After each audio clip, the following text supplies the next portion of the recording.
My twin sister came to visit me at the hospital, covered in bruises all over her body. Realizing she was being abused, I decided to swap my life with hers to teach that monster a lesson he would never forget. My name is Nia, and my sister's name is Lisa. We are twins, identical as 2 drops of water, but our destinies were as different as oil and water, as heaven and earth. People said I wasn't right, that I was crazy. The doctors used more elegant words. They said I had an impulse control disorder, that I struggled to regulate my emotions. I describe it as feeling too much. I feel everything 10 times more intensely than other people. My joy can make my chest feel like it's going to explode. And my anger? Well, my anger is what brought me to this place. When I was 16, I broke a kid's arm with a chair right out on the block. He hadn't done anything to me. He was just grabbing my sister Lisa by the hair, trying to drag her into a dark alley. Lisa was just crying, and I felt the blood boil in my head. I don't exactly remember what I did. I only remember the sound of a bone snapping, the boy's scream, and the horrified eyes of the people looking at me. They weren't looking at him. They were looking at me. They called me a demon. My parents, who were already struggling, started going through the worst. They were scared of me. Eventually, they brought me here, to Crestwood State Hospital, and just like that, 10 years went by. 10 years living in a white room less than 100 square feet. 10 years seeing the world through a window with iron bars. 10 years in which my only friends were the medication and the soulless screams of the other patients. But if I'm honest, I don't dislike this place. It's quiet, nobody bothers me. I have time to read and exercise. For the past 10 years, I've trained every single day. I did push-ups and pull-ups, using the window bars as a bar. I did sit-ups, anything to burn the energy bubbling inside me. My body was lean but hard as a rock. The only gift this decade of confinement gave me was physical strength most men on the outside would envy. I had only one pain, one single worry: my sister Lisa.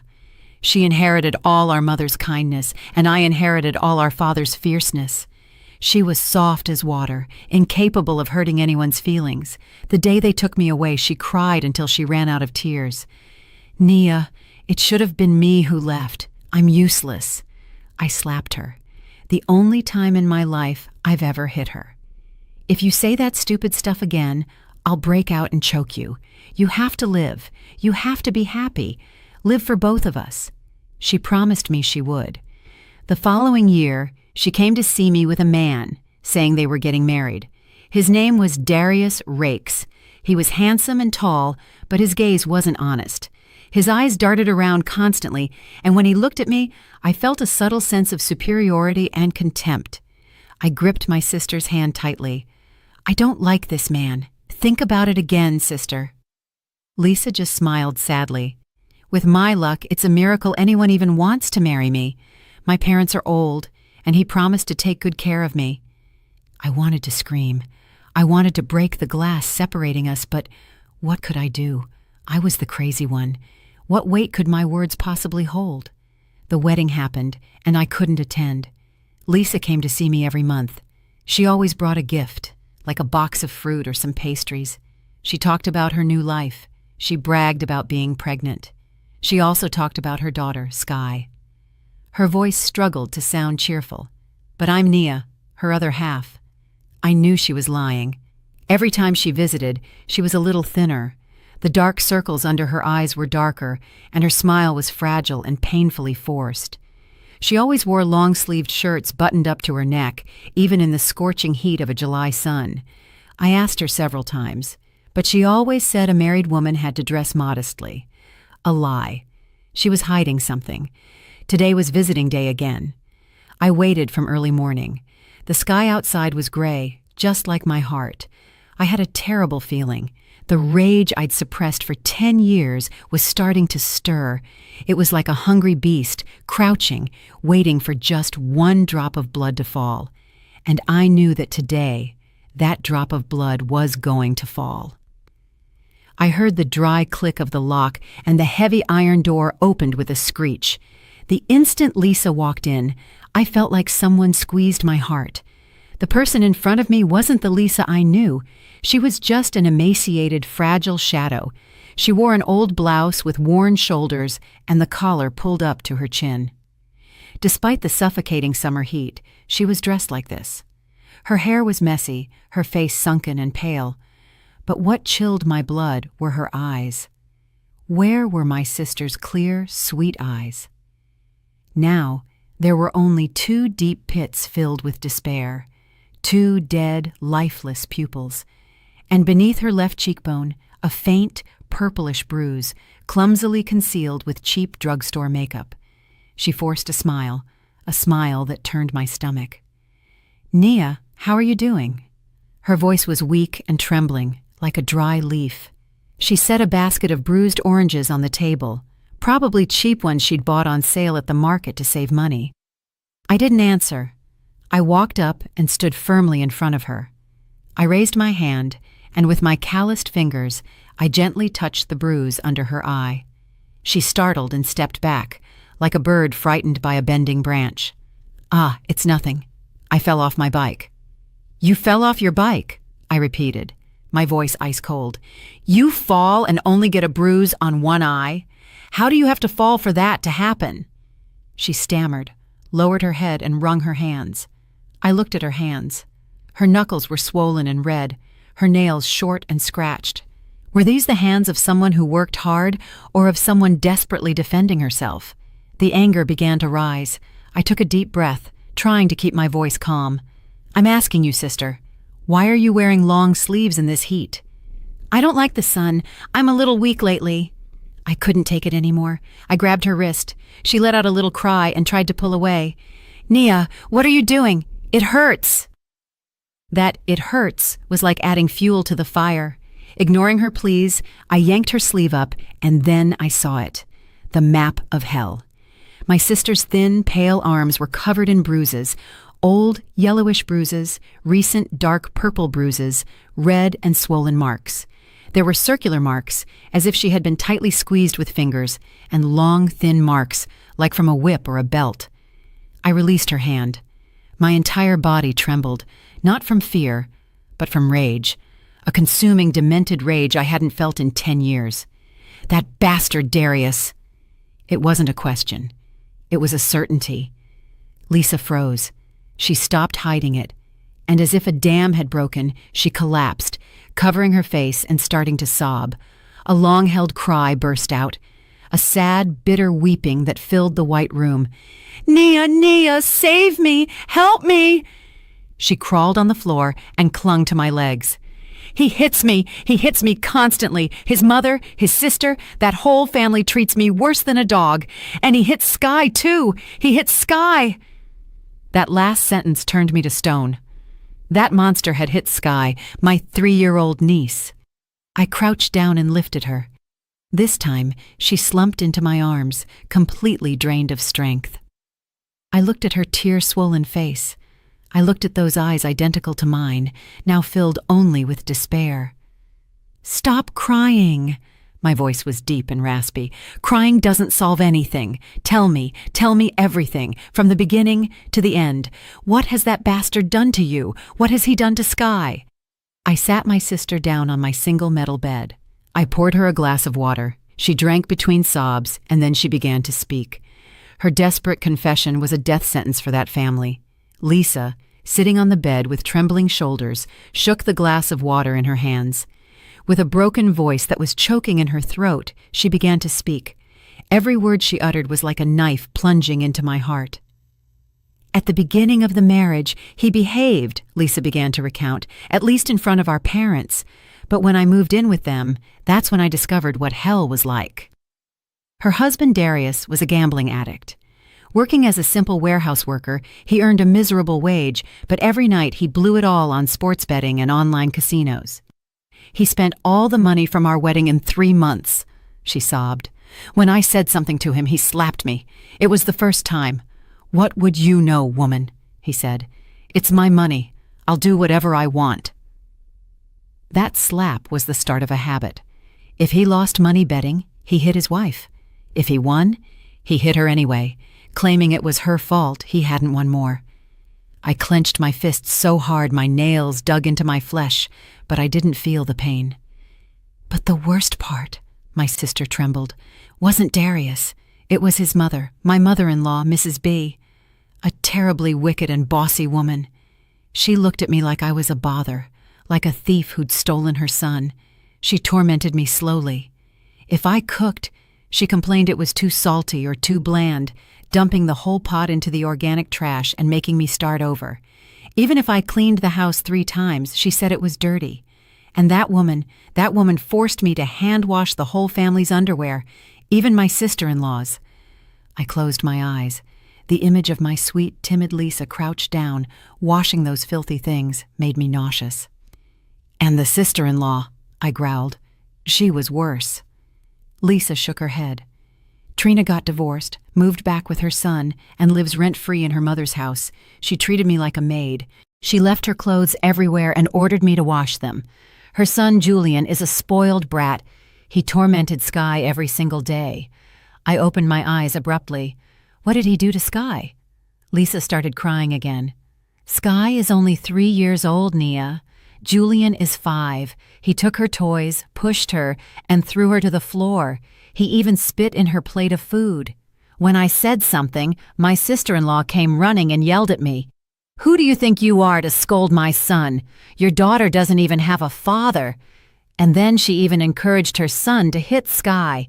Hit her son. Spoiled brats need a lesson to learn. Mrs. B just watched and laughed. They're just kids. Your daughter is stronger. She has to yield to her cousin. And Darius, your husband, the child's father? I asked, my voice raw. Lisa lowered her head and said in a thread of a voice, he looked the other way. He said women needed to give birth to sons, that having a daughter was useless. And she hesitated. Talk! I shouted, and she jumped. Yesterday he came back completely wasted after losing money betting. Sky was crying because Julian was pulling her hair, and he went crazy. Shut up, you useless brat, he screamed at her. When the little girl got scared and cried louder, She couldn't continue talking and put a hand to her cheek. He hit Sky in the face? I whispered. But I felt like someone was strangling me. Lisa nodded, tears streaming down. She's only 3 years old. She had the mark of 5 fingers across her face. When I ran to protect her and plead with him, he hit me. He dragged me to the bathroom. He slammed my head against the sink. I thought I was going to die, Nia. I couldn't breathe. The bruises on my arms are from the mother-in-law and the sister-in-law. Instead of stopping him when they saw him hitting me, they joined in. Trina scratched me with a comb, and Mrs. B grabbed some dirty socks and shoved them in my mouth to shut me up. That was enough. Everything inside me crumbled. Done with normalcy, patience, and submission, I leaped up. Lisa looked at me terrified. Nia, what are you going to do? I walked over to the single metal mirror in the room. I looked at myself. My face was pale, but my eyes were burning. I looked at Lisa. We were identical. The same face, the same build. The only difference was that she was dying inside and I had just been reborn. Sister, I turned around. My voice was frighteningly calm. You didn't come here today for a visit. You came to swap your life. Lisa froze, staring at me. Her eyes widened with terror. Nia, what are you saying? Swap our lives. I looked directly into her eyes, firmly and without the slightest hesitation. You stay here, and I go out. No, no! Lisa shook her head frantically and grabbed my hand. Nia, don't you understand? That place is hell. Those people are animals. You've been locked up in here for 10 years. You won't survive out there. And what about the paperwork? How are you going to get out? I smiled coldly. You're wrong, sister. Precisely because I've been here for 10 years, I can survive those animals. Look, I pointed at the bars. I've lived with animals here too. The only difference is the ones here are locked up, and the ones out there are running free. I released her hand and grabbed her by the shoulders. Listen to me carefully. You are not crazy, which is why you can't beat them. I am crazy. Only a crazy person like me can handle that trash. Do you think I'm going to escape? I gave a slight smile. No, I'm walking out the main door with all the honors. I led her to the metal mirror. Look, we are one. Who is going to tell the difference between Lisa and Nia? Lisa looked at our reflection in the mirror, trembling. We were identical down to the last hair. This is the plan, I said quickly. Visiting time was almost over. Take off your clothes. I'll take off my hospital uniform. Nia, but no buts. I cut her off. Do you want Sky to live her whole life getting beaten? Do you want to rot in that corner? Trust me, I haven't rotted in here for 10 years in vain. I've been waiting for this day. I explained the plan. From now on, you are Nia. You are safe in this room. Nobody will hit you or bother you. The doctors and nurses here are good people. They just don't understand me. You just stay calm. If anyone asks you anything, you don't have to answer. Just nod or shake your head. They are used to me doing that. They'll say, Nia is so quiet today. You just eat, sleep, and read. See all the books I've read? Read those. Relax. I looked deep into her eyes, conveying my calm. You don't have to do anything. Just wait for me. I will clean up that dumpster. I will make them pay for what they did. I will get Sky out of there. I promise you. Lisa's desperate look slowly shifted to a faint ray of hope. Though weak, she was cornered. She had nothing to lose. She nodded her head. Be careful. I know. We quickly changed clothes. I put on her old, threadbare clothes. They smelled of mildew, fear, and a faint trace of blood. The rage boiled inside me again. I slipped Lisa's state ID and the old house keys into my pocket. In the baggy patient uniform, Lisa suddenly looked very small. I gave her a fierce hug. Don't move from here. Wait for me. The bell announcing the end of the visit rang. I took a deep breath and headed for the door. The duty nurse saw me and nodded. Mrs. Rakes, you're leaving now. I nodded, forcing a trembling smile identical to my sister's. The iron door of the patient ward slammed shut behind me. A dry, metallic sound echoed. I walked out the main entrance of the hospital. The blinding summer sunlight hit my face. 10 years. I breathed free air after 10 years. It was filled with car exhaust, dust, and the noisy roar of the street. But to me, it was the smell of war, and I was a demon freshly freed from her chains. I squeezed the bunch of keys in my pocket. Darius, Mrs. B, Trina, Julian, here I come. I grabbed a bus and walked almost another mile. Remembering Lisa's directions, their house was deep in a dark, winding alley in the East Side neighborhood. The houses were jammed together, damp with electrical wires tangled like cobwebs. The smell of sewage and old food hit my nose. I stopped in front of a dilapidated one-story house. The iron gate was rusty. Lisa lived here. My sister, who had always been so neat and tidy, had to bury her life in a place worse than my cell. My hands trembled as I put the key in the lock. The door opened with a screech. The first thing I saw was chaos.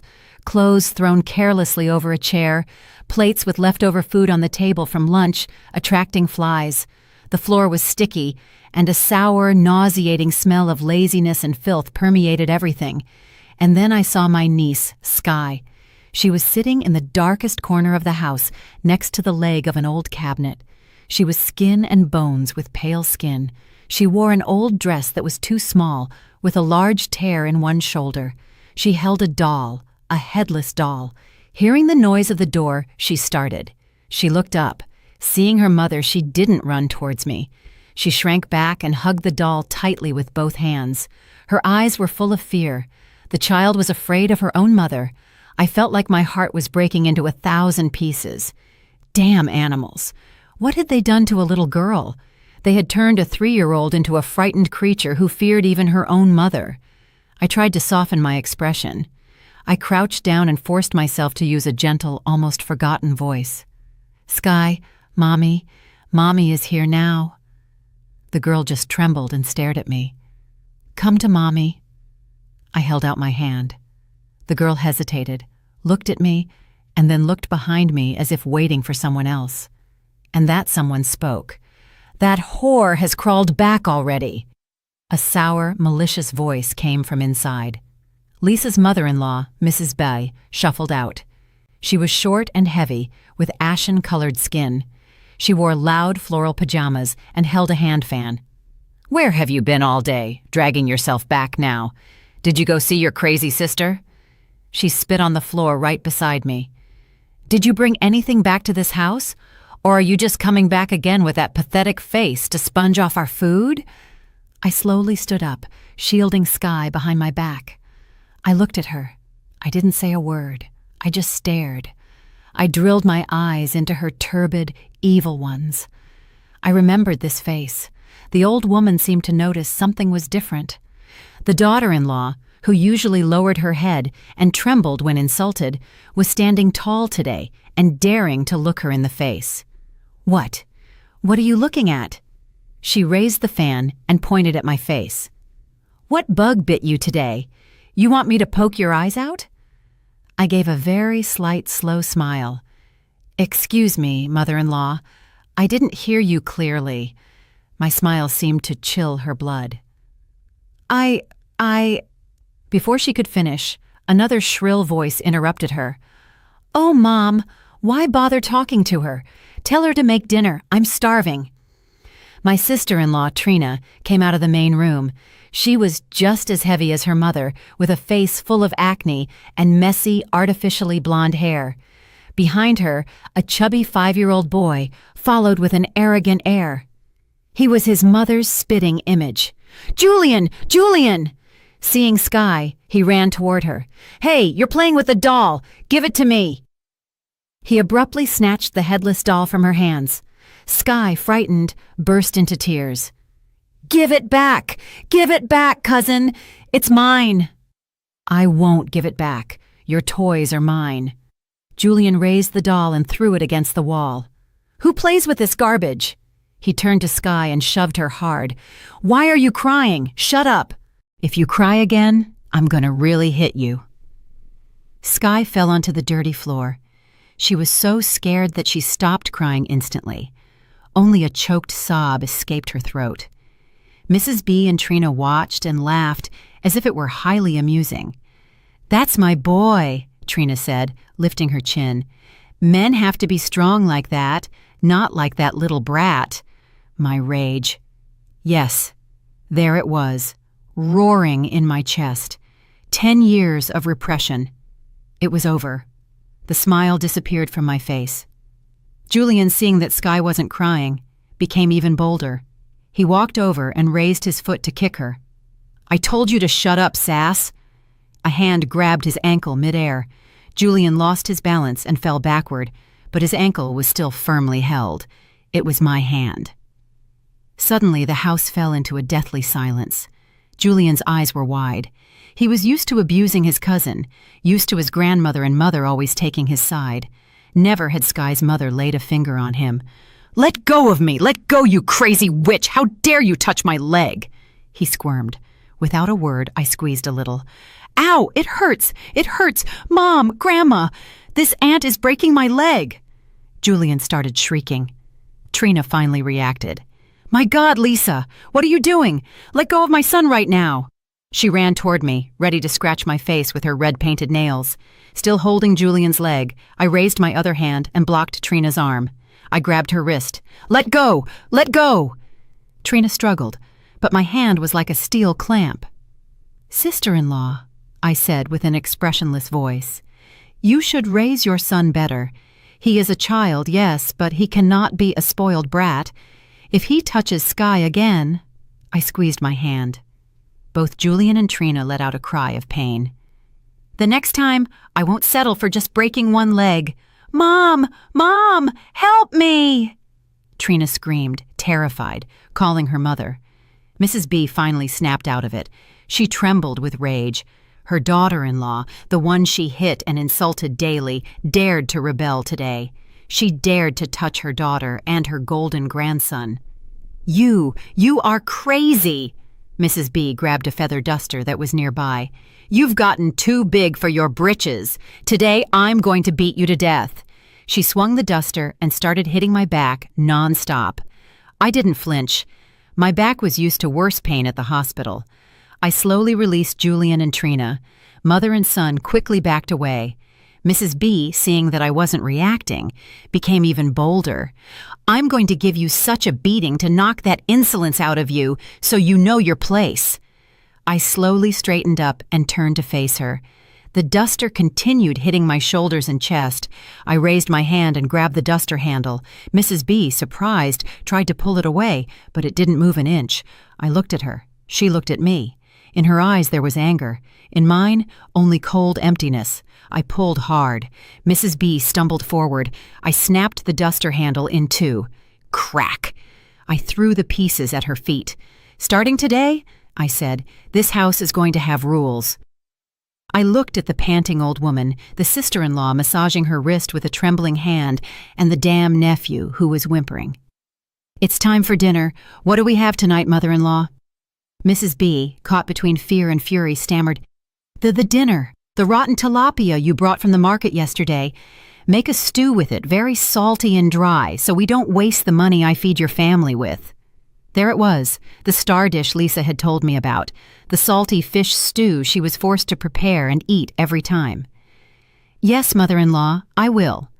Leaving 3 pairs of stunned eyes behind, I walked into the kitchen.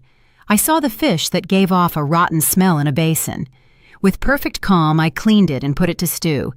I poured half a package of salt into the pot. I left it to cook until the liquid completely evaporated and the fish burned black. The smell of salt and burning was unbearable. I set the table, a bowl of yesterday's cold rice, a dish of yellowish boiled vegetables, and my masterpiece, the tilapia stew. Mother-in-law, sister-in-law, nephew, dinner. Mrs. B, huffing, sat down at the table, grabbed a large piece of fish, and shoved it into her mouth. Her face instantly changed color, from red to purple, and she spat out the food. "Ugh, ugh, this is so salty. It's so salty it's gonna kill me. You want to kill me." With complete calm, I picked up some vegetables. "You told me to make it salty and dry. I followed your instructions. Is it to your liking?" "To my liking, my foot." She was so angry that she picked up the hot clay pot with her hands. "I'm going to smash this pot over your face." Just as she was about to lean it toward me, boom! I slammed the table hard. The cheap plywood table shook violently. The plates and cutlery clattered. "Put it down on the table." My voice wasn't loud, but it was enough to startle the whole family. Mrs. B's hand froze. She looked at me. She saw the gaze of a mad woman. "You are not going to eat?" I lowered my voice. "If you don't eat, it's a waste of food. Do you want me to feed you?" A daughter-in-law must be respectful to her mother-in-law. I stood up and walked around the table. With a large spoon, I took a piece of burnt fish. "Come on, mother-in-law, open your mouth." This is crazy." Mrs. B, terrified, pushed her chair back. With one hand, I grabbed her chin and squeezed hard. Her mouth opened on its own. I shoved the spoonful of fish down her throat. "Eat it," I snarled. "Taste the flavor my sister Lisa had to put up with for years. Taste what it's like to respect other people's labor." Mrs. B coughed violently, snot and tears mixing on her face. The hard, salty piece of fish got stuck in her throat. She tried to spit it out, but I held her jaw firmly. "Swallow," I commanded. My sister-in-law Trina couldn't just sit there watching her mother being treated like this. She forgot her fear and her years of arrogance resurfaced. "Hey, Lisa, let go of my mother right now! How dare you force-feed her!" She ran towards me, ready to claw my face with her thick, sharp nails. She thought that since I was busy holding the old woman, I wouldn't be ready. She was wrong. My left hand was holding Mrs. B's chin. My right hand was free. Without even turning my head, I swung my right hand back. Splat! It sounded like an explosion. It wasn't the sound of a slap. It was like hitting a piece of meat with a board. Trina froze. She staggered. Her huge body spun and hit the wall. Her cheek went from pale to deep red and instantly swelled up. The mark of my 5 fingers was imprinted. Her ears were ringing. Her eyes were wide. She touched her cheek and then looked at my hand. She had an expression of disbelief. She, who had spent her whole life hitting and insulting others, was being hit for the first time. And by her sister-in-law, whom she considered trash. It was then that I let go of Mrs. B's chin. She immediately crawled on the floor to vomit the piece of fish. I slowly faced Trina. "Sister-in-law." My voice was like ice. "Does your cheek hurt?" She trembled with fear and humiliation. You dare to hit me? I'm your sister-in-law." "I only slapped you." I moved closer to her. She pressed against the wall, backing away. "Do you want to feel what a real beating is like? Like the one you and your mother gave Lisa last night, helping Darius?" I recited exactly what Lisa had told me. Trina's face turned white as paper. "How? How do you know?" "I know everything," I smiled. "I also know that you scratched my sister with a comb and that your mother shoved dirty socks in her mouth. Do you want to try it?" I glanced at a pile of Julian's dirty socks thrown in a corner.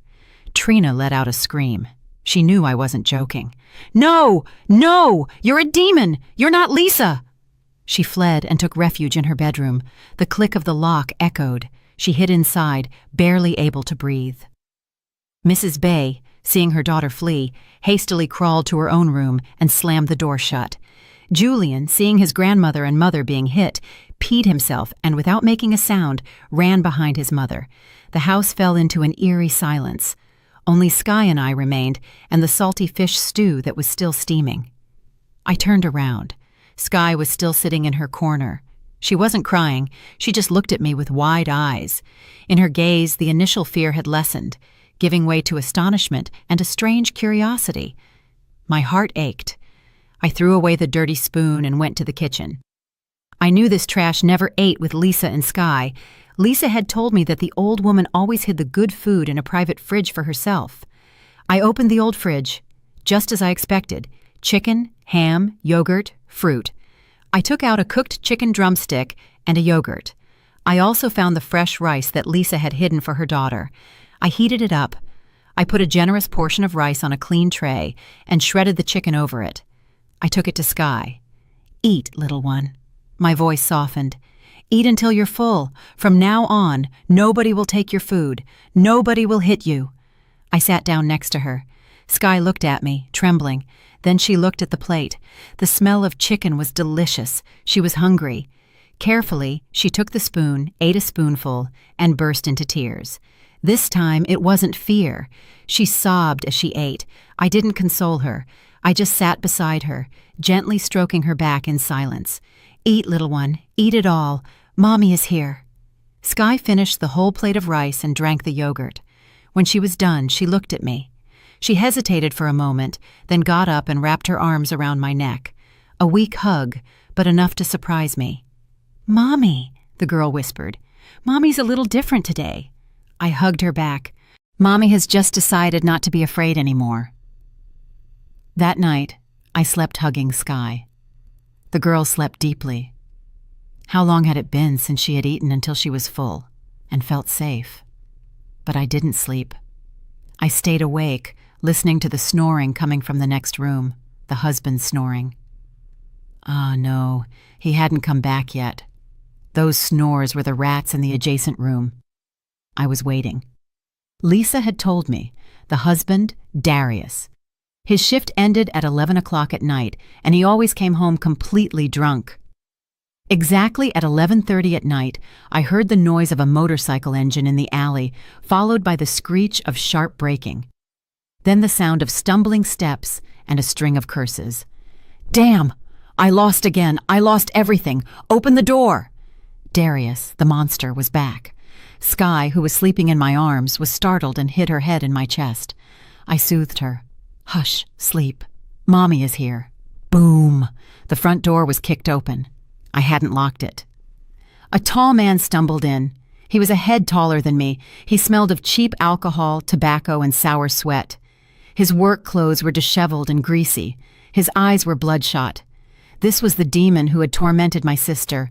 This was the bastard who had slapped his own 3-year-old daughter. "Lisa, where are you?" he yelled, his tongue thick with alcohol. "Where have you hidden?" Not seeing anyone, he grabbed a glass from the table, a glass that I had washed and left clean, and smashed it against the bedroom wall. Crash! Glass fragments flew everywhere. Sky screamed and cried. "I'm scared, Mommy. I'm scared, Daddy. Daddy's here." I hugged her tight. "Hush, stay here. Mommy's going to see what's going on." I tucked her into bed and covered her with the blanket. "Close your eyes. Cover your ears. Mommy will be done soon." I left the room. Darius saw me. He smiled maliciously. "Ah, there you are. Where's the water? I'm thirsty. Get me some water quick." I remained still, 10 feet away from him, without moving. Darius frowned. His wife usually ran to get him water as soon as she heard his voice. Why was she so bold today? "Are you deaf?" he shouted. He looked around for something to throw. "You're acting up today. I'm going to have to teach you a lesson again." He stumbled toward me. "I lost money today, and I'm in a bad mood, so you better obey."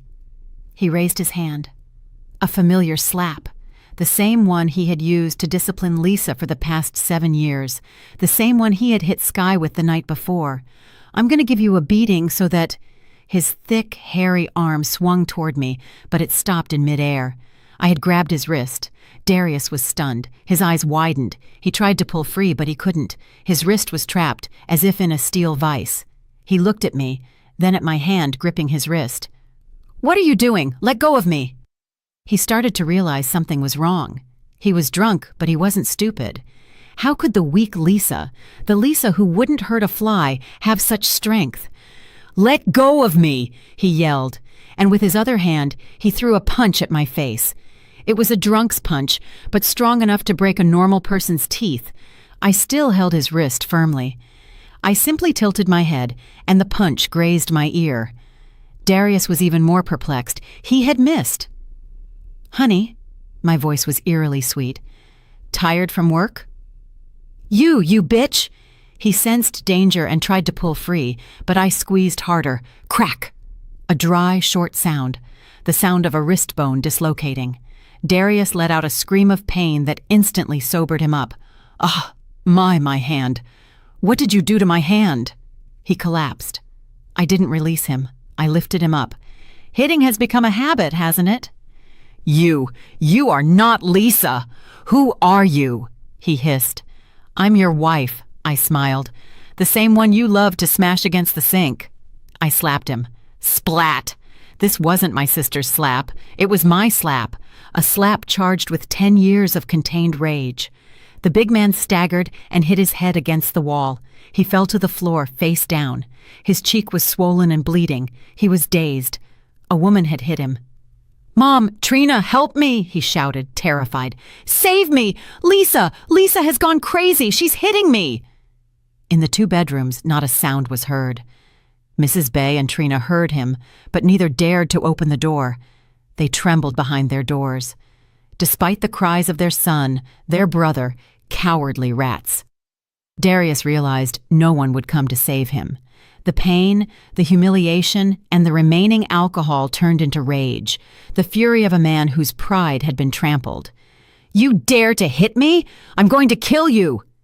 He staggered to his feet like a wounded beast. He lunged at me, trying to crush me with his huge body. He opened his arms to grab me. I sighed. Too slow. I didn't back away. I stepped forward. As he lunged, I ducked. I grabbed his hair with one hand and pulled down hard. With the other hand, I closed my fist and delivered a powerful blow to his solar plexus. Boom! A dull thud sounded. Darius folded over at the waist. His eyes rolled back. Saliva and stomach acids came out of his mouth.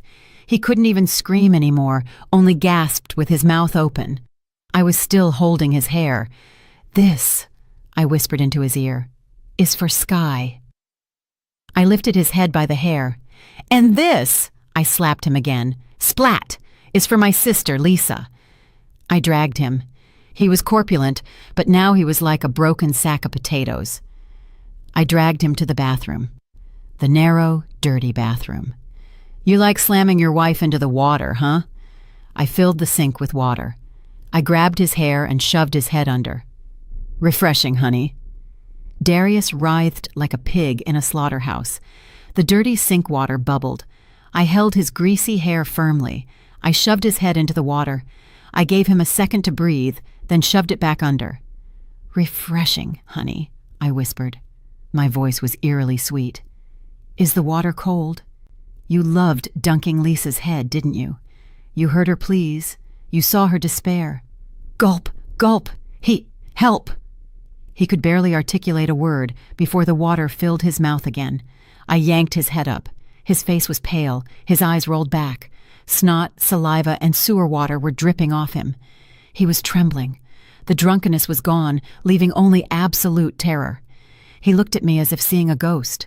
The big man, the one who a moment ago was threatening to kill me, was now cowering and had peed himself.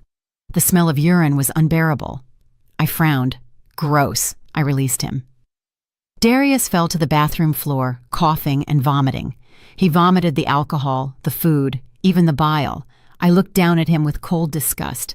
I looked at him, then at my hands. For 10 years, I used these hands to read and exercise. Now I was using them to clean up trash. I left the man whimpering like a dying dog and walked out of the bathroom. I heard the door to Mrs. B and Trina's room open slightly, then slam shut. They had seen everything clearly. The more they saw, the more afraid they would be. In the kitchen, I saw the pot with the salty fish stew that Mrs. B had vomited up in the afternoon. An idea came to mind, a dark but very satisfying idea. Lisa had told me that Mrs. B was the ringleader, the brains. Darius was just the muscle. To stop a dog from biting, you have to break its teeth. But for a dog to stop being loyal to its master, you have to make it fear and despise its master. I looked around the house. In a dirty corner that Lisa called the laundry area, I found a plastic basin full of sour-smelling dirty laundry. Lisa hadn't washed their clothes since yesterday. On top of everything were Mrs. B's old panties. A smile spread across my face. I turned the stove back on, put water in a large pot with a stick, grabbed the panties and put them in the pot. I set them to boil, bubbling fiercely. A horrible smell began to rise, worse than the sewer.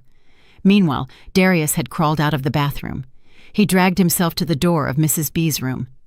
Mom, help me! That one is crazy, Mom!" The door remained closed. Inside, Mrs. B was trembling. Go away, don't come near me. If you're crazy, die alone." Darius froze. His mother, the mother who had always protected him, the mother who had encouraged him to hit his wife, was now abandoning him. He turned to me. He saw me stirring a special broth. He didn't understand what I was doing. I ladled a bowl of broth from the pot, a thick, yellowish broth. I placed the bowl in front of Darius. "Drink." He looked at it blankly. "What? What is this?" "Medicine," I said. "A medicine to cure abusive husbands. A medicine to cure ungrateful sons. A medicine to cure the illness of hitting your wife because your mother tells you to." "Drink, honey." He looked at the bowl and sniffed it. His face went white as paper. He understood. No, you're a demon." He crawled backward. "A demon?" I laughed. Compared to dunking a woman's head in water, slapping a 3-year-old child, and forcing someone to eat garbage, this is very humane. I grabbed his hair and yanked his head back. "I told you," I snarled. "This house has to have rules. First rule, you reap what you sow. Your mother sowed the seed, so you, her son, have to eat the fruit. Drink." I forced his mouth open and poured the awful broth down his throat. He squirmed and tried to vomit, but I held him firmly. He had to swallow, sip by sip. The door to Mrs. B's room flew open. She stood there. She saw her panties in the pot. She saw her son drinking the water they had been boiled in. Her eyes rolled back. My God! You! Darius vomited violently, this time up to the bile. Mrs. B looked at her son, then at me. There was no more malice in her, only terror. She stumbled and fainted. Perfect. One down. I looked at Darius, who was convulsing. "See, your mother fainted. Now get lost in your room. If I hear a single moan from you tonight, I'll make you drink the water from that whole basin of dirty laundry." Darius, with his last strength born of terror, crawled to his bedroom. The house was finally silent. The next morning, the house was silent as a tomb. I got up early and bathed Sky. I took delicious food from Mrs. B's fridge and prepared a hearty breakfast for the two of us. Sautéed beef, fried eggs. Sky ate eagerly. The light was starting to return to her eyes. From the 2 bedrooms, no sound came out. Mrs. B, Trina, and Darius, the 3 demons of yesterday, like 3 dead rats, didn't even dare to peek out. I didn't care. I fed Sky and put on cartoons for her. Around 9 o'clock in the morning, there was a loud and decisive knock at the door. "Who is it?" I asked. "Police. Open the door." I smiled. So fast. I opened the door. 2 police officers, one older and one younger, stood in front of me. They wore serious expressions. The young officer looked at me. I still had Lisa's old bruises. "Are you Darius Rakes' wife, Lisa?" "Yes, I am." "We received a complaint from Darius. He accuses you of brutally assaulting him." Just then, Darius crawled out of the room. He looked pathetic, his face swollen, one cheek bruised, and his wrist bandaged. He walked with a limp, feigning great pain. Seeing the police, he shouted as if he had seen a savior. "Here, officers, look, she hit me." He pointed to his face. She, and... He hesitated, unable to recount the humiliating scene of the night before. "She's crazy! She's the sister of that crazy woman who was in the psychiatric hospital. The madness rubbed off on her. Arrest her! Lock her up!" Mrs. B and Trina also poked their heads out stealthily to support the story. "It's true, officer. She hit her husband, her mother-in-law, and her sister-in-law." Trina pointed to her still swollen cheek. The older officer frowned. He looked alternately at the bulky Darius and at me, small and thin but strong-looking. "Mrs. Rakes," he asked in a serious voice, "is what these people are saying true? Did you assault them?" I didn't deny it. "Yes, officer," I said in a quiet, contrite voice. "I assaulted them." The eyes of Darius and the 2 women shone. "See? She confessed! Arrest her!" "But," I continued, "I did it in self-defense. My husband, my mother-in-law, and my sister-in-law hit me." "Lie!" Darius shouted. "When did I ever hit you?" I looked at the older officer. "Officer, he said my husband is accusing me of assault. May I ask what an assault is?" The young officer snapped. "She left her husband's face looking like that and says it's not assault." "Yes," I nodded. "Then, if a husband hits his wife until she is covered in bruises, chokes her in water, and swells her face, can that also be called assault?" The older officer paused. He was beginning to understand the situation. "You mean, I mean this." I walked into the room and took out a stack of papers. It was what Lisa had gathered in her desperation. She had brought it to the hospital yesterday, and I had kept it. I put it on the table. "This is my medical report from 3 months ago. Broken ribs. The doctor concluded it was from a strong impact." I took out a photo. "This is my face from 2 months ago. Broken nose. My husband said I fell on my own." I took out a pile of injury reports. "These are bruises on my arms, on my back, belt marks, scratches. There's a whole lot, officers. I've been living here for 7 years. 7 years of receiving beatings. Who do I complain to? If I tell the neighbors, they say it's a couple's fight. And if I go to the police station, the officers tell me to work it out between ourselves." I looked Darius directly in the eyes. He was trembling. I rolled up my sleeve and showed Lisa's old bruises. "Look, this injury is from the day before yesterday. My husband hit my daughter in the face, and when I tried to stop him, he dragged me into the bathroom and choked me in water. My mother-in-law and my sister-in-law helped him hold me down." The 2 officers were stunned. They looked at me, then at those 3 demons. "I put up with it for 7 years," I said. My voice trembled with indignation. I was playing Lisa's role. "Yesterday, my husband came home drunk, kicked the door, threw things, and tried to hit me and my daughter. I couldn't take it anymore, and without realizing it, I reacted." I looked at Darius. "I have hit my husband once, but he has hit me thousands of times. I ask you, officers." I turned to the 2 police. "If a husband can hit his wife and not be arrested, isn't it also a domestic matter for a wife to hit her husband?" The older officer sighed. He had dealt with too many cases like this. He turned to Darius. His voice became sharp. Darius, look at you, how big you are, and your wife is so small. You leave her face like this, and now that she's hit you back, you call us to arrest her. But she... Darius was speechless. But nothing! The older officer slammed the table. With this stack of reports, if I open a case, you're the one who's going to be arrested. Domestic violence, felony assault. Do you want to go to jail?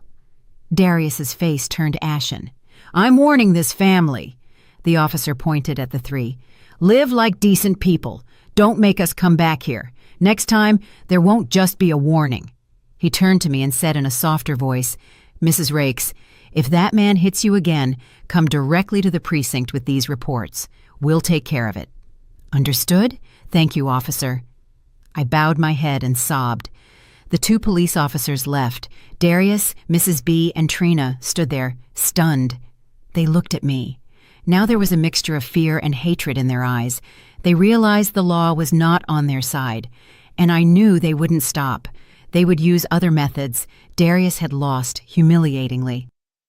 Throughout that day, the house returned to silence. But it was not the silence of a tomb, but the calm that precedes the storm. I heard the whispers, the murmurings, and the quiet curses coming from Mrs. B's room. The three of them, a limping Darius, a swollen-faced Trina, and a stunned Mrs. B, were plotting. I could smell their conspiracy in the air. I knew, without needing to hear it, what they were planning. They couldn't defeat me by force. They couldn't use the police. So what method would they use? Of course, they would use my crazy label. That one is crazy, I overheard Mrs. B's voice. It's not Lisa, it's Nia, the crazy one from the hospital. She escaped. She's impersonating her sister. Darius nodded. It's true. Lisa is weak as a snail. How could she have that strength? How could she do something like that? It has to be her crazy sister. Trina trembled. My God, no wonder she was so evil. She did that to my brother. Shut up, Mrs. B snapped. Don't mention that again. If the neighbors find out, it'll cover us in shame. And now what do we do, Mom? Darius asked. We can't live with a crazy woman. She could kill us all. Mrs. B was silent for a moment. I heard her footsteps as she paced back and forth. Then she lowered her voice. What's crazy must return to its place. The plan began to form in that old, wicked head. We can't catch her ourselves, but the psychiatric hospital can, she said. But we can't just call an ambulance to take her away. She's strong as a bull and she'll fight back. And what if she tells them everything? We have to weaken her. Weaken her? Trina's voice sounded sharp. Something like sleeping pills, like in the soap operas, in the soup? Exactly. Mrs. B.A. clapped her hands. We give her a large dose of sleeping pills so she sleeps like a log, and then we tie her up tightly. Afterward, we call Crestwood State Hospital and report that patient Naya has escaped. She's at our house, and we've restrained her. They'll come get her right away. But what if she doesn't drink it? Darius worried. She hasn't eaten with us since yesterday. She won't eat, but her daughter will. Mrs. Bea smiled maliciously. Tonight, we'll pretend to make peace. I will apologize to her. I'll prepare a delicious dinner. I'll tell her that Mommy was wrong, that we're a family again. She's smart. She won't believe it, Trina said. Even if she doesn't believe it, she'll have to pretend she does, Mrs. B said. And we'll put the drug in a separate soup, a chicken soup. We'll tell her we prepared it for our granddaughter Sky to make her strong. Do you think she won't give it to her daughter? If she doesn't eat it, she'll have to eat it herself. She won't be able to refuse her mother-in-law's kindness. My heart stopped for an instant. Damn animals. Daring to use Sky. That night was just as I expected. A strangely abundant dinner. Roast chicken, croquettes. Darius and Trina, with their bruised faces, sat in silence. Mrs. B had changed 180 degrees. Smiling, she said, Lisa, come sit and eat. She served me a chicken drumstick. What happened yesterday was my fault. I'm sorry. I'm old and... Forgive me. Trina also said in a thread of a voice, Sister-in-law, I'm sorry too. Please forgive me. Seeing the circus in front of me, I smiled too. Yes, mother-in-law, sister-in-law. I don't hold a grudge either. We are family. Darius, seeing my docility, sighed in relief. Eat, Mrs. B said. Oh, in the afternoon I prepared some chicken soup. It's delicious. I made it especially for Skye. The little girl is too thin lately. She brought a small bowl of steaming soup. She placed it in front of me and Skye. You give it to the child. Skye's eyes lit up when she saw the soup. I looked at Mrs. B. She was smiling, but her eyes were not. Those eyes were staring intently, waiting. I took a spoonful of soup. It looks so good. Thank you, mother-in-law. I raised the spoon. Skye opened her mouth, waiting. I stopped. Ouch! It's hot. I smiled. Mommy will cool it down by blowing on it. I blew and then faked a mistake. Splat! The bowl of hot soup spilled onto the floor. Oh no! I exclaimed, pretending surprise. Mother-in-law, I'm sorry. How clumsy of me. I spilled all that rich soup you prepared. Skye started crying from sadness. The three demons' faces changed in an instant, from hope to disappointment, and then to extreme rage. Darius clenched his fists under the table, but they couldn't do anything. No problem, Mrs. B forced a twisted smile. If it's spilled, it's spilled. I'll prepare another one for you. No need, mother-in-law, I said quickly. I'm full with the food already. You eat, and you, sister-in-law, and you, honey, eat a lot, and get your strength up. The dinner ended. Their first plot had failed. I knew they wouldn't give up. They would try another method. They had lost patience. Since they couldn't trick me with poison, they decided to use force. That night, I went to bed hugging Skye. I didn't sleep. I never sleep deeply. My 10 years at the hospital taught me to be alert 24 hours a day. In the middle of the night, I heard a creak, soft, stealthy footsteps. I closed my eyes and pretended to be sound asleep. I breathed evenly. The door to my room opened slightly without a sound. 3 shadows. Darius, Mrs. B, and Trina. Darius was in front. In his hands, although both were bandaged, he held a thick rope, a rope for tying packages. Trina carried duct tape, and Mrs. B carried a towel, presumably to cover my mouth. They approached the bed stealthily. They thought I was asleep. They thought I was still the weak Lisa. She's sound asleep, Darius whispered. Now all 3 lunged. Darius threw the rope. Mrs. B ran to cover my mouth and Trina to hold my legs. Too slow. The instant the rope touched the blanket, I sat up. Not only did I sit up, I jumped like a panther. I didn't go for Darius. He was big, but useless. I went for the weakest one, Trina. I gave her a double kick to the stomach. Boom! Ah! The corpulent Trina was thrown backward and hit the wall. She couldn't even scream. She collapsed with her mouth open. Mrs. B froze. The towel fell from her hands. Darius also stopped. In just 1 second, I grabbed the cheap ceramic lamp from the nightstand. I smashed it hard on Darius's head. Crash! Darius yelled and covered his head. Blood began to gush. He didn't expect me to defend myself with such brutality. You! While he was stunned, I was already behind Mrs. B. I wrapped my arm around her neck, using her as a shield. Darius, I screamed. One more step and I'll break your mother's neck. Darius froze. Blood streamed down his face. He looked at me and at his mother squirming in my arms. Skye woke up then and burst into terrified tears. Silence! I screamed. Everybody shut up in this house! Darius was terrified. No, don't touch my mother. What? What do you want? What do I want? I laughed. What were you going to do with the rope? Tie me up? I dragged Mrs. B. I picked up the rope from the floor. Good idea. I shoved Mrs. B hard toward Darius. Go!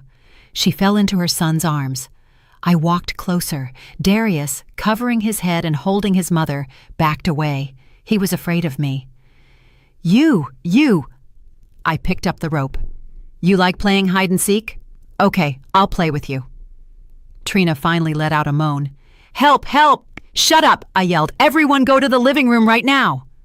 I herded them like a flock of ducks. The big man, the fat sister-in-law, the wicked mother-in-law. All three, terrified, were led to the living room by one small, thin woman. "Sit down." I pointed to the sofa. They sat down, trembling. "Darius," I called him. "Yes, yes." He trembled like jelly. "You are my husband, right? A husband should sleep with his wife." I smiled. "Go into the bedroom." He didn't understand. But just go in." I pushed Darius toward our bedroom. Sky was crying in bed. "Little one, come outside." I picked her up and carried her to the living room. "Watch TV with Grandma and Auntie. Don't come in here." I left her outside. I slammed the bedroom door shut and locked it from the inside. Now it was just Darius and me. He backed away. "What? What are you going to do to me?" "The same thing you were going to do to me." I raised the rope and lunged at him. Darius tried to resist, but he was wounded in the head. He was dazed, and the hand he injured yesterday still hurt. I threw him onto the bed. I used the techniques I learned at the hospital to restrain patients having attacks. In 5 minutes, Darius was tied hand and foot. His hands and feet were firmly tied to the 4 corners of the bed. He couldn't move. He could only look at me with wide eyes. "My sister Lisa says," I whispered into his ear, "that you like to use the belt, that you like rough play." I looked around the room and found his leather belt. "No, no, please, I'm sorry, I beg you." The violent man started crying and pleading. I didn't care. I grabbed a rag and stuffed it into his mouth. "Shh, quiet. The show is about to begin." I left Darius tied hand and foot on the bed with a rag in his mouth that only allowed him to emit a desperate grunt. I turned off the light. The room went dark. I opened the door and walked out. In the living room, Mrs. B and Trina were huddled on the sofa. The 2 wicked women now looked pathetic. Seeing me come out, both were startled. And Darius?" Mrs. B stammered. What did you do to him?" I put on a terrified face. "Daughter, mother-in-law, sister-in-law, something terrible has happened. Darius, I tricked him and tied him to the bed." The 2 women froze.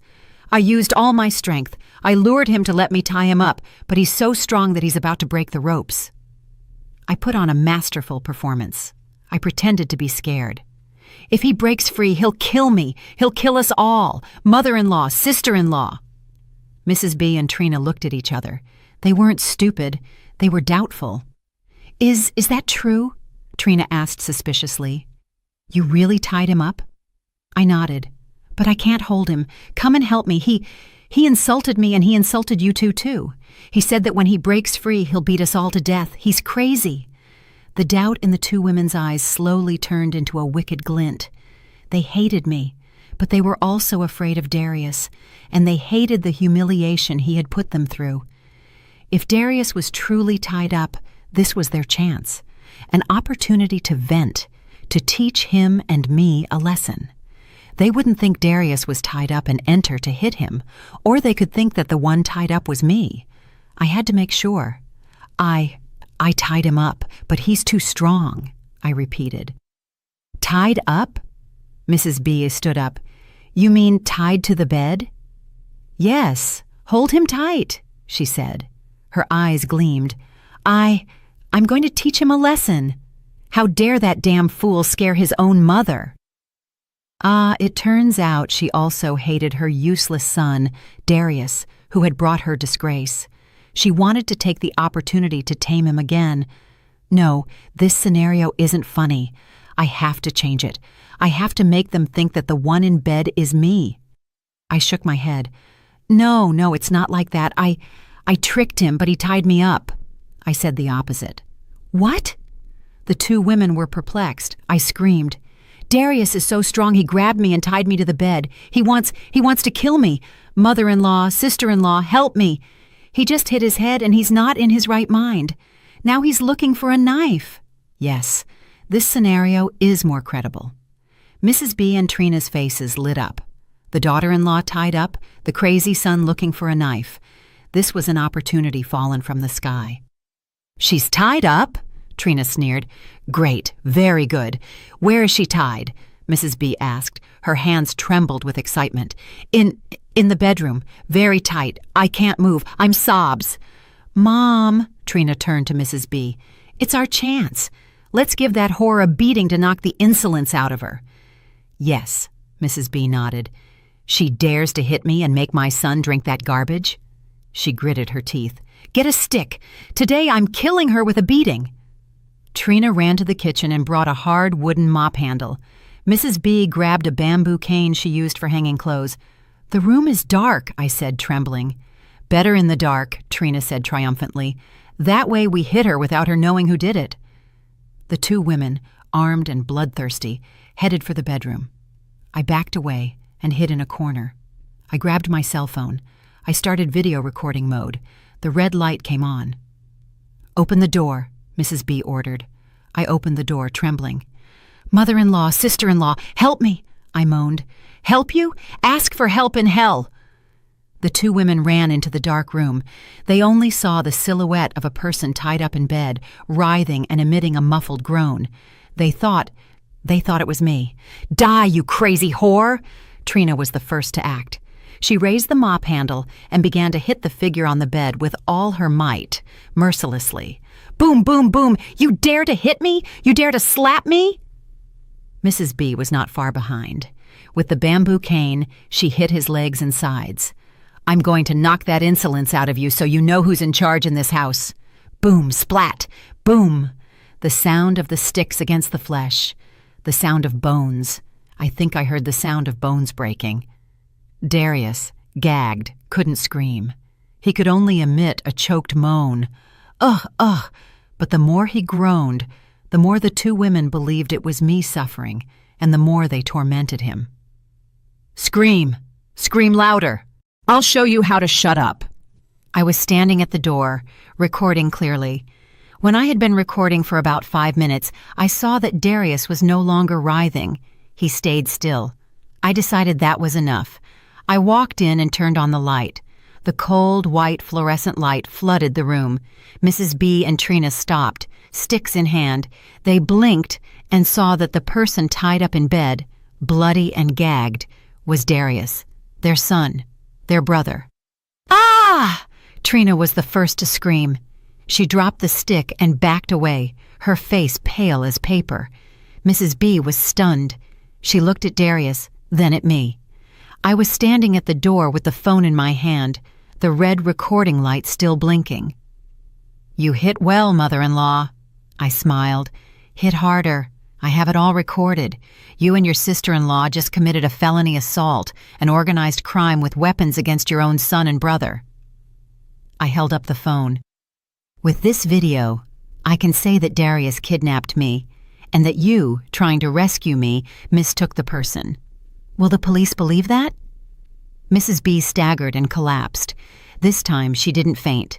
She peed herself. The room filled with the smell of Mrs. B's urine, Darius's moans on the bed, and Trina's terrified breathing. With complete calm, I put the phone back in my pocket. I patted Trina's pale cheek. "Sister-in-law, if you're done hitting, now you should call an ambulance for the victim. I think you broke your brother's bones." Trina jumped and stammered. You ordered us. You set a trap for us." "I set a trap for you?" I laughed. "It's true I tied Darius up, but I asked you for help, to come hold him down. I didn't know you would bring sticks and give him a group beating. I didn't order you to hit him. You did it voluntarily and with great enthusiasm." I turned to Mrs. B. She was still on the floor. "Mother-in-law, so now what? Do we call 911 first, or the paramedics?" I didn't wait for her answer and took out my phone. First, I called the police. "Hello, Precinct. This is Lisa Rakes from East Side, number X Street. I'm calling to report an emergency. A serious felony assault has just occurred in my house. The victim is my husband, Darius, and the aggressors are his own mother and sister, Mrs. Bia and Trina. They hit him with sticks, and I think they broke his bones. Come quickly, I'm afraid they'll kill him." I hung up, leaving the two women stunned, and then I called the paramedics. "Hello, 911. I need an ambulance at this address. The patient suffered a group beating. I suspect broken ribs and a head injury." When I finished the call, I dragged a chair to the center of the living room, right in front of the bedroom door, and sat down.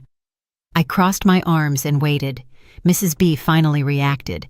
She realized what she had done and started screaming, "Crazy whore! Demon! You ruined my family!" She tried to lunge at me. I simply held up the phone. "Hit me more, mother-in-law. Hit me too and make it a combo. That way when the police come, they'll take all of you together." She stopped. Trina staggered up, ran to the room and shook Darius. Brother, wake up. Don't scare me." Sirens sounded. A police car and an ambulance arrived almost at the same time. The narrow alley was illuminated with blue and red lights in the middle of the night. The neighbors, accustomed to the screams from this house, peeked out curiously. The same 2 police officers from yesterday appeared again, this time accompanied by 2 security agents. "Who is Mrs. Rakes?" the older officer asked seriously. "That's me," I stepped forward. "What happened? Another fight?" "No." I shook my head. "It wasn't me. They fought among themselves." The paramedics rushed in with a stretcher. When they illuminated Darius with their flashlights, they too were stunned. The big man was now a bloody, crumpled ball, his clothes disheveled and still tied up. "What? What happened here?" the young officer exclaimed, horrified. "Who tied this man up?" "I did," I said calmly. "He tried to hit me, so I tied him up. It was in self-defense." "And after tying him up, what did you do?" "Nothing," I said.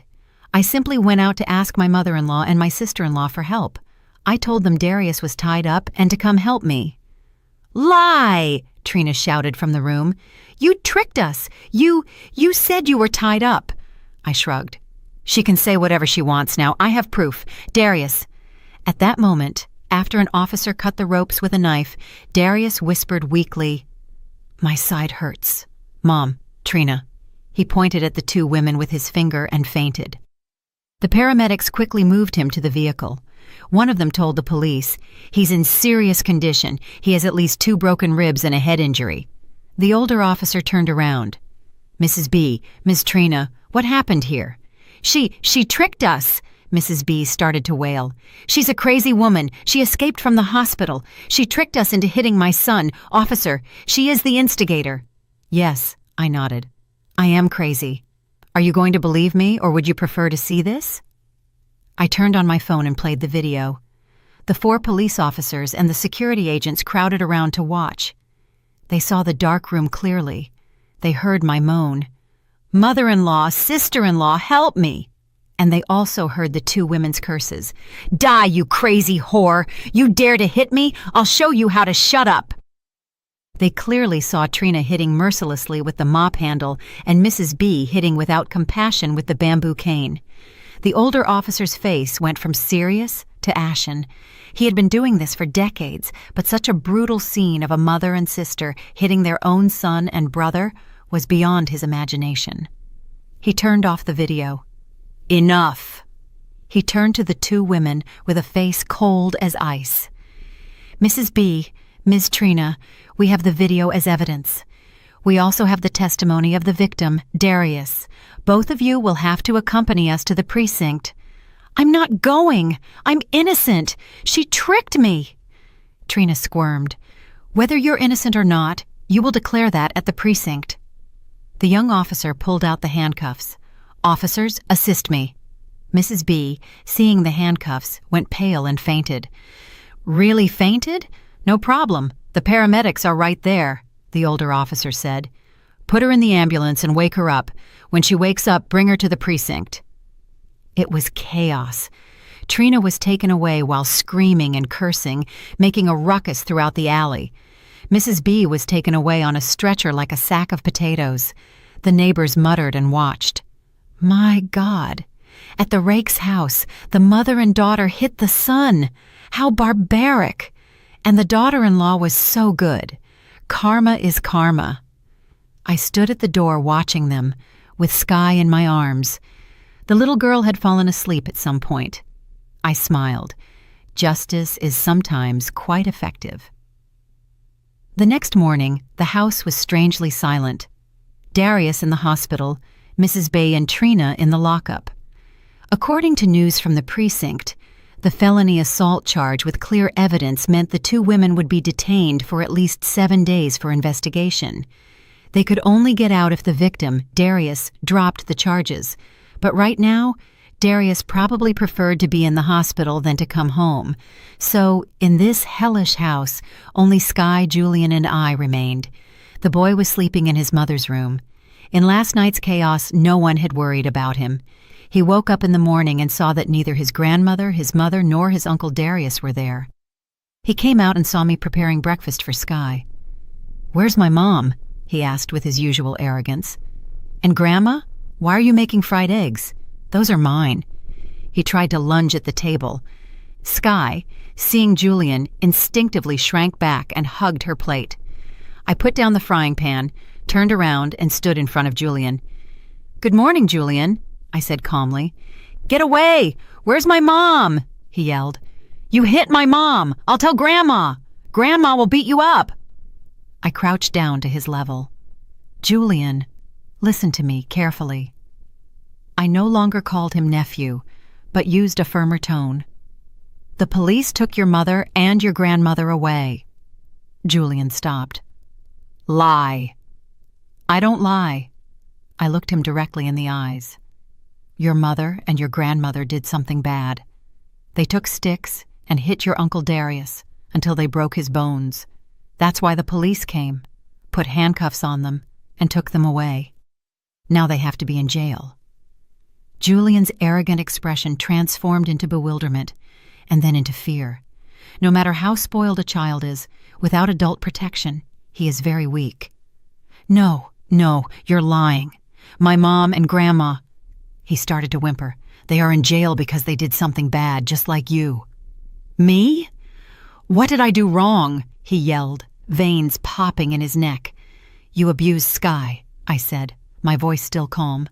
"You took her toys, you pushed her, you spit on her plate, you pulled her hair too, didn't you?" Julian backed away. He was scared. He didn't understand how I knew. "You also did wrong because you imitated the adults. You saw your grandmother, your mother, and your uncle abuse Lisa and Sky, and you thought you also had the right to abuse Sky." I pointed to Sky. "But look, what did Sky do wrong to you? Sky is smaller and weaker than you. Why did you hit her?"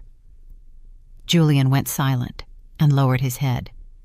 "Your mother and your grandmother are in jail for doing bad things. Do you want them to take you away too? Do you want to go to jail?" No! He shook his head, terrified. "No, I don't!" "Good," I stood up. "Then, starting today, you are going to relearn how to be a person." I led him in front of Sky. Sky was still afraid. "Apologize to Sky," I ordered. Julian hesitated. Years of bad habits don't get corrected in an instant. I frowned. "Or do you want me to call yesterday's police again?" He hurried to say, looking at Sky with a thread of a voice, "I'm sorry." "Who are you apologizing to? Speak clearly." I'm sorry, Sky." It was still bad. I shook my head. "You are the older cousin, and Sky is the little one. But in this house, Lisa and Sky have suffered many injustices, and Sky has been very afraid. Starting today, you will call Sky Queen Sky." "What?" Julian was puzzled. "Queen Sky, and you are Sir Julian. What is a knight's mission?" Julian stammered. "To protect?" "Exactly, to protect the Queen," I said. "Come on, Sir Julian, apologize to Queen Sky for scaring her yesterday."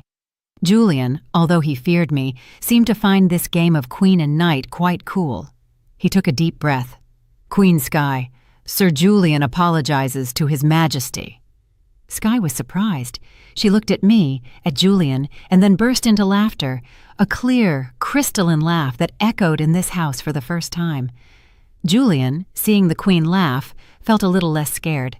"Good," I nodded. "Now, Sir Julian, grab a plate and have breakfast. When you're done, you'll play together. The knight must yield his toys to the Queen. Understood?" Yes. Julian docilely grabbed a plate. I served him food. As he ate, he kept glancing at Sky. I know it's not easy to change a child, but at least I had planted a seed, the seed of respect and fear. Sometimes, before teaching someone kindness, you first have to make them feel fear. A week passed. The house, for the first time, had the atmosphere of a home. I made Julian clean his own room. I prepared decent meals. Skye laughed and talked again. She and Julian could play together under my supervision. Julian, the spoiled child, now knew to yield his toys to the queen. On the 8th day, Darius was released from the hospital. He came home limping, with a bandage on his head, a cast on his ribs, and his arm in a sling. He returned in silence.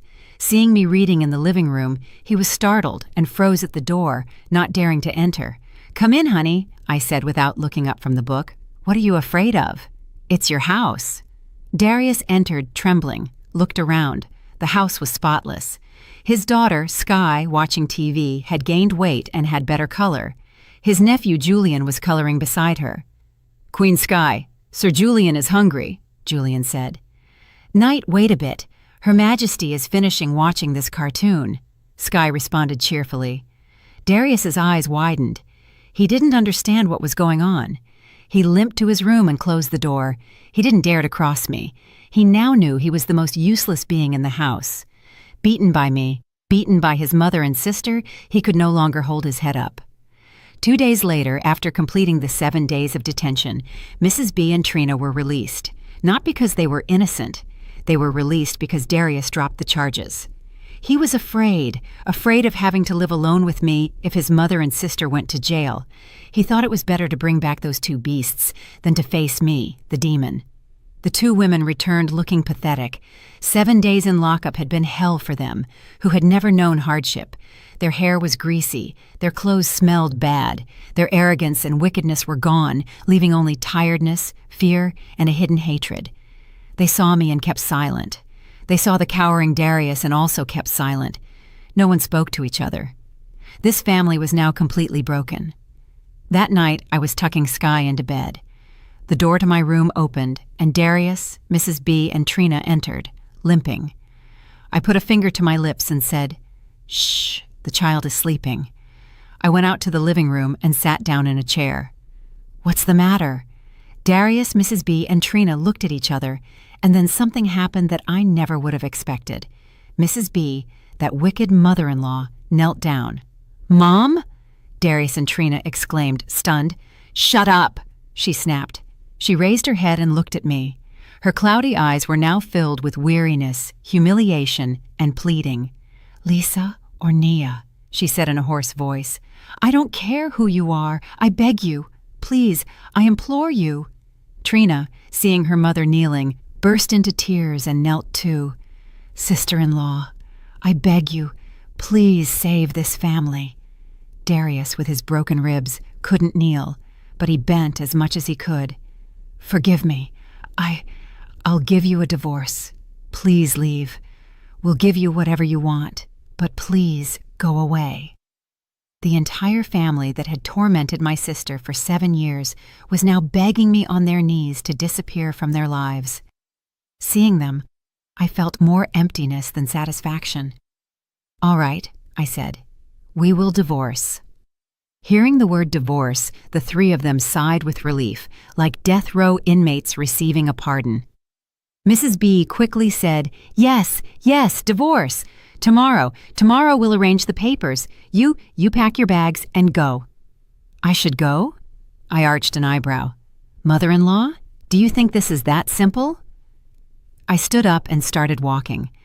My sister, Lisa, married into this house 7 years ago. 7 years working like a mule, 7 years receiving beatings and insults. Her daughter, Skye, at 3 years old, has been slapped, starved, and abused. And now you think a simple divorce ends everything? "So, what do you want?" Darius asked, trembling. "Money. It's money," I said firmly. "Let's end this cleanly with money. We are no longer family." I held up 3 fingers. "First, child support. Skye is 3 years old, and Lisa will raise her until she's 18. That's 15 years left. You are the father. You have a responsibility. How much?" Darius asked in a thin voice. "Lisa doesn't ask for much.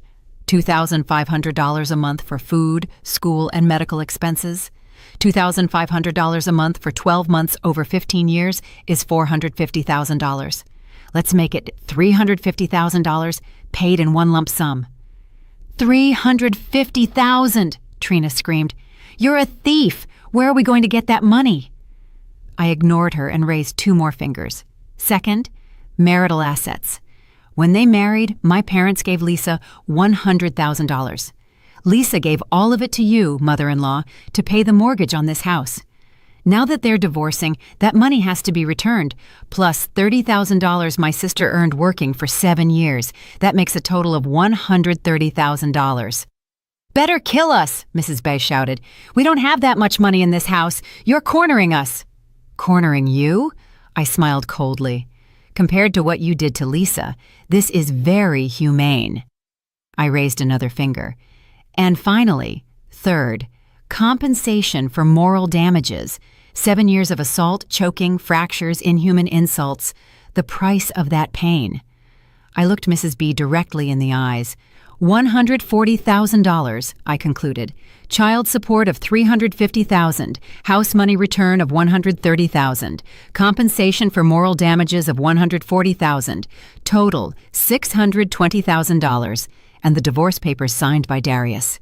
If you give me all that, Sky and I will disappear from this house. $620,000! The 3 of them looked like they had been electrocuted. "You're crazy! Better kill us!" Darius yelled. "I'd rather go to jail. We don't have the money." "You don't have the money?" I laughed. "You don't have money for the daughter-in-law and the granddaughter? But you do have money hidden for the daughter, right, mother-in-law?" Mrs. B was startled. "What? What are you saying? You don't understand me?" I moved closer to her. When your husband died in a workplace accident, he got an insurance payout from the company, right? A very large sum, $900,000. Correct. Darius and Trina looked at Mrs. B, stunned. "Mom," Trina stammered. $900,000! What money? Mrs. B had money? Darius was also perplexed. Shut up, everyone." Mrs. B was terrified. She's talking nonsense. She's making it up." "Making it up?" I laughed. "You have it hidden very well. You can't even put it in the bank for fear your children will find out. You wrapped it in 7 layers of plastic, put it in a jar, and hid it in the kitchen shed among the firewood, right?" Mrs. B's face turned white as paper. Darius and Trina didn't say anything. They quietly got up, looked at each other, and ran toward the kitchen shed. I heard banging and things falling. A few minutes later, Trina came down. In her hands, a jar covered in soot. Trembling, she emptied it onto the floor. Money, lots of money, wads of $500 bills, carefully wrapped in plastic. "Mom?" Trina trembled.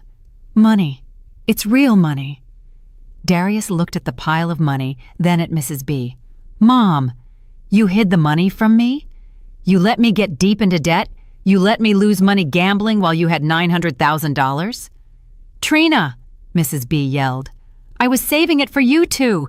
Darius is a gambling addict. If I gave it to him, he would spend it all." "You old witch!" Darius yelled furiously. Splat! Trina slapped Darius. "Shut up! And what if Mom gave it to me? What are you? An abuser? You dare to hit me?" Darius also went crazy. "I'm going to beat you up, you whore!" The 2 of them lunged at each other, hitting, scratching, and cursing. Mrs. B collapsed, crying, "Oh, my family is ruined. My children are fighting over money." I observed the second part of the family drama. This time it was over money. Over. I coughed. Ahem. The 3 of them stopped. I pointed to the pile of money. $620,000. I give you 3 days. Prepare the money and the divorce papers. Otherwise, I held up my phone. This video of the mother-in-law and the sister-in-law hitting Darius, and this happy family story, I will spread it throughout the neighborhood, the city council, and the online newspapers. The choice is yours. 3 days later, I received $620,000 in cash, neatly stored in a suitcase, and the divorce papers signed by Darius.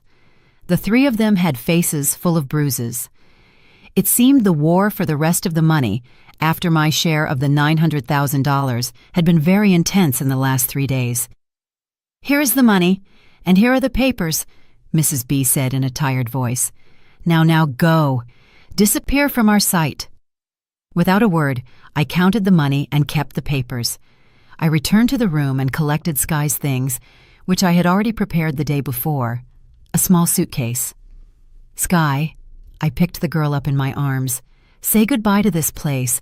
We're going to find Mommy." Sky, though confused, was happy. She hugged me tightly. "Yes, let's go find Mommy Lisa." I picked up Sky and the suitcase with the money and walked out of that hellish house. I didn't look back even once. I hailed a taxi. Destination, Crestwood State Hospital. I entered, the same familiar smell of disinfectant. But today, I was no longer the crazy one who had escaped. I was a free woman. I headed for my cell, no, Lisa's cell. But I encountered a strange scene. In the common room, where I used to spend hours sitting motionless, today there were flowers and a cake. The hospital director and several nurses surrounded a person. It was Lisa. She was wearing the patient uniform, but her face was radiant. She was genuinely smiling. She was talking to people and giving thanks. "Congratulations, Naya." The director shook my sister's hand. "It's incredible. A miraculous recovery." Lisa saw me and ran to hug me and Sky. "Nia, you're back. Sky, my daughter." She kissed the girl. I froze. "Sister, what's going on?" The director saw me. "Ah, you must be Lisa, Nia's twin sister. You are identical. You've come to pick up your sister. Very good." He turned to me, triumphant. "I have wonderful news. Your sister Nia is completely cured." "Cured?" I stammered. "Yes," the doctor nodded. "Last week we had the periodic psychological evaluation, and Lisa participated and passed it with an excellent score. All her psychological indexes are stable. She is completely normal. We observed her for 1 more week. She communicates well, and her emotions are stable. She is no longer crazy. We are processing her discharge today." I looked at Lisa. She winked at me. I understood. Lisa, my sister, was never crazy. She was just suppressed by fear. While I learned to control my anger in here for 10 years, she learned to swallow her fear out there. When she entered here into my safe cell and stopped receiving beatings and insults, she was able to be herself. And when she faced the psychological evaluation as a completely normal person, she passed it without problems. She had cured my name, Nia. Yes, I said, containing my emotion. "I've come to pick up my sister." The doctor signed the last paper and politely handed it to my sister. "Here is the discharge certificate. Starting today, Nia is completely free." Lisa took the paper, looked at me, and we laughed together. That paper didn't just give Nia her freedom, it gave freedom to both of us. I, Lisa, was officially divorced. My sister, Nia, was officially cured. I picked up the suitcase of money. Lisa picked up Sky. "Thank you, Director. Thank you, everyone." Lisa said her farewells with a nod. "I owe you all so much." We turned around. The 3 of us, hand in hand, walked out of the common room, down the long corridor, and headed for the Iron Gate. It was really over. Both hells were behind us. The heavy iron door closed behind us with a final creak. The dazzling summer sun washed over us. I shielded my eyes with my hand. The last time I escaped, this sun smelled like war. This time, it smelled like freedom. It was warm. It smelled of tree sap, of life. Sky leaned her head on her mother's shoulder. "Mommy, Auntie Nia, where are we going now?" Lisa looked at me, and I looked at her. We saw confusion in our eyes, but above all, great hope.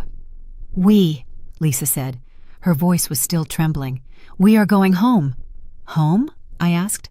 "Where?" Lisa smiled. "Wherever the 3 of us are together, that's our home." I burst out laughing. "You're right, but first we need a place to wash up and sleep. A very clean place." I hailed a taxi. "Sir, take us to the best hotel in the area."